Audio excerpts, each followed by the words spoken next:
তো guys fighter মুভিটা release হয়ে গেছে, তো আমি এইমাত্র জাস্ট দেখে আসছি। তো আমাকে কেমন লাগলো এই ভিডিওতে সব আলোচনা করব, সব কিছু সব ডিটেলসে বলবো। তো তার আগে ভিডিওতে একটু লাইক করে দিন এবং চ্যানেলে যদি আজকে নতুন হয়ে থাকেন চ্যানেলটি সাবস্ক্রাইব করে দিন।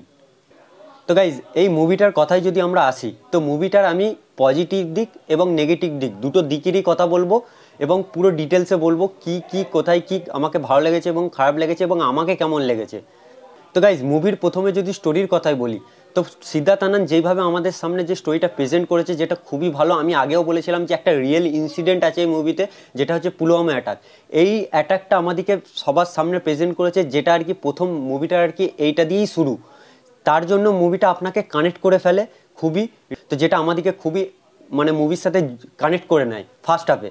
তো ফার্স্ট হাফটা আপনাকে খুবই ভালো লাগবে, ফার্স্ট হাফটা যেভাবে বিল্ড করবে আপনাকে সেই মুভিটার সাথে জুড়তে। এবং ঋত্বিক রোশনের যে ক্যারেক্টারটা, উফ ভাই দারুণ দারুণ। ঋত্বিক রোশনের ক্যারেক্টারটা প্যাটি বলে যেই নামটা আছে, তার ক্যারেক্টার নাম প্যাটি। তো প্যাটিকে তো বিশাল লাগছে, তার যে এই অ্যারোগেন্ট কনফিডেন্ট এবং অ্যাটিটিউড যে ক্যারেক্টারটা প্যাটির, যেটা আপনাকে দারুণ লাগবে। এবং যেই দীপিকা পাডুকোন, অনিল কাপুর, এদের তো কোনো বলার কথা নয়, কারণ দারুণ দারুণ এরা পারফরমেন্সের কথা পরে আসছি, প্রথম বলে নিই। এই যে অনিল কাপুরের ক্যারেক্টারটা, সে একটা এই এয়ারফোর্সের একটা সিও। তো সে একটা টিম বিল্ড করছে এরকম শ্রীনগরে, কাশ্মীরের যেই পুলওয়ামা অ্যাটাকটা আর কি হবে তার একটা খবর পেয়ে যায় তার আগে থেকে। এবং সে একটা এয়ারফোর্সে একটা টিম গঠন করছে, যেটা আর কি বন্ড তৈরি করতে, প্রথমে তাদেরকে একটা তাদের যে টিমটা তৈরি করছে তাদেরকে একটা বন্ড তৈরি করতে বলছে অনিল কাপুর, এবং সেটা তারা সেইভাবে বন্ড তৈরি। কিন্তু ঋত্বিক রোশন একটু প্রথমেই বললাম অ্যারোগেন্ট অ্যাটিটিউড, সে কিন্তু ওই টাইপের আর কি ক্যারেক্টার নয় প্যাটির ক্যারেক্টারটা। তো সে সবসময় নিজেকে অনেকটা অ্যাডভান্স এবং তাদের থেকে অনেক কিছু বড় সে নিজেকে মনে করে, এবং এইভাবেই সে প্রত্যেকটা একটা মিশনে যায় এবং সেই মিশনটাকে সাকসেসফুল করে, যেটা খুবই ভালো লাগবে আপনাদেরকে। এবং এই প্যাটির এই অ্যাটিটিউড এবং অ্যারোগেন্ট এই অ্যাটিটিউডটাকে অনিল কাপুর কিন্তু ভালোভাবে নিতে পারে না। এরপর গাইস এই মুভির যদি অ্যাকশনের কথায় আসি, দারুণ ভাই অ্যাকশন তো ভরপুর। যে স্টান্টগুলো আর কি দিয়েছে, যে স্টান্টগুলো আর কি দেখিয়েছে মুভি, তো বিশাল একটা স্টান্ট দেখিয়েছে। এবং টপ গান বলে একটা মুভি এসেছিলো যেটা আপনারা হয়তো দেখেছেন, তো সেখান থেকে কিছু সিনস ইন্সপায়ার করে আর কি এই মুভিতে আর কি দিয়েছে সিদ্ধার্থ আনন্দ, যেটা দেখতে ভালো লাগছে অনেকটা। আপনাকে ওই টপ গান মুভিটার আর কি কথা মনে পড়বে যদি আপনারা দেখে থাকেন এই মুভিটা দেখার সময়। তো গাইজ এই মুভির শুধু অ্যাকশন আপনাকে বলবো না, এই মুভিটা আপনাকে ইমোশনালি অ্যাট্রাক্ট করে নেবে। কারণ এমন এমন এত শুধু অ্যাকশনকে ফোকাস করেনি, ইমোশনালি এত সুন্দর জিনিসগুলোকে দেখিয়েছে যেগুলোকে আপনার ফিল হবে এবং আপনি এই মুভিটার সাথে অ্যাট্রাক্ট হয়ে যাবেন, কানেক্ট করে ফেলবেন, যেটা খুব ভালো লাগছে। যেটা শুধু আমরা ভেবেছিলাম একটা অ্যাকশন মুভি, এয়ারফোর্সের একটা অ্যাকশন, এই জিনিসটা নয়। ইমোশনালি অনেক ইমোশন হয়ে যাবেন আপনি। অনেক সিন আছে যেগুলোকে আপনাকে তৈরি করবে ফার্স্ট হাফে, যেগুলোকে আপনাকে অ্যাট্রাক্ট করতে বললাম না, কানেক্ট করবে, সেটাকে মুভিটা বিল্ড হতে একটু টাইম লাগবে ফার্স্ট হাফটা, যেটা ফার্স্ট হাফটা মুভিটা একদম সুন্দর আছে, সুন্দর ধরে রাখবে আপনাকে। এবং গাইজ এই মুভির যে কারণ সিং গ্রোভার, এর যে ক্যারেক্টারটা একটা দারুণ ক্যারেক্টার আছে, যেটা আমাদেরকে প্রেজেন্ট করেছে খুব ভালো করে। এবং এর যে সাপোর্টিং ক্যারেক্টারগুলো আছে, ঋত্বিক রোশন, দীপিকা পাডুকোন, অনিল কাপুর বাদেও যে সাপোর্টিং ক্যারেক্টারগুলো আছে, সেগুলোর পারফরমেন্স তো দারুণ। তারা যে যার নিজের 100%টাই দিয়েছে এবং সেটা আর কি স্ক্রিনে দেখাচ্ছে যে হ্যাঁ তারা কাজ কিছু দিয়েছে। এবং সিদ্ধার্থ আনন্দের কোনো কথা বলারই নয়, কারণ একটা আমরা জানি ঋত্বিক রোশন এবং সিদ্ধার্থ আনন্দ তাদের একটা মানে বন্ড একটা দারুণ। তাদেরকে যখন স্ক্রিনে দেখি এবং তাদের যে তাকে যে ইউজ করে সিদ্ধার্থ আনন্দ, যে ঋত্বিক রোশনকে ইউজ করে, তো দারুণ। এরপর গাইজ সিজিআই ভিএফএক্সের কথাই যদি বলি, দারুণ ভাই, আউটস্ট্যান্ডিং সিজিআই, একটুও বোঝা যায়নি। যেটা আমরা আগের অনেকগুলো আমি রিভিউতেও বলেছিলাম তেজাস বলে মুভিটায়, সেটা কিন্তু ভিএফএক্স সিজিআই খুব ঘাটতি দেখা গিয়েছিল, বোঝা যাচ্ছিল। কিন্তু এই মুভিতে একটু আপনি বুঝতে পারবেন না, দারুণভাবে সিদ্ধার্থ আনন্দ কাজ করেছে।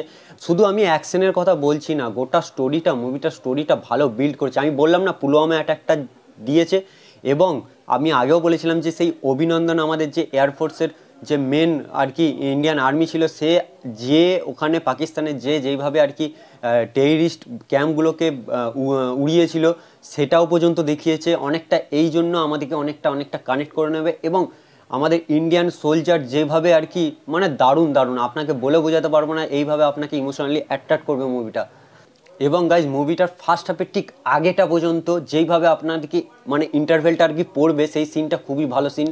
কারণ একটা মিস্টেক হয়ে যাবে, সেটা আমি স্পয়লার দেবো না, আপনারা মুভিটা দেখে আসুন। আমি বলবো মুভিটা আপনার দেখা উচিত, একটা সুযোগ দেওয়া উচিত। দারুণ একটা মুভি বানিয়েছে সিদ্ধার্থ আনন্দ।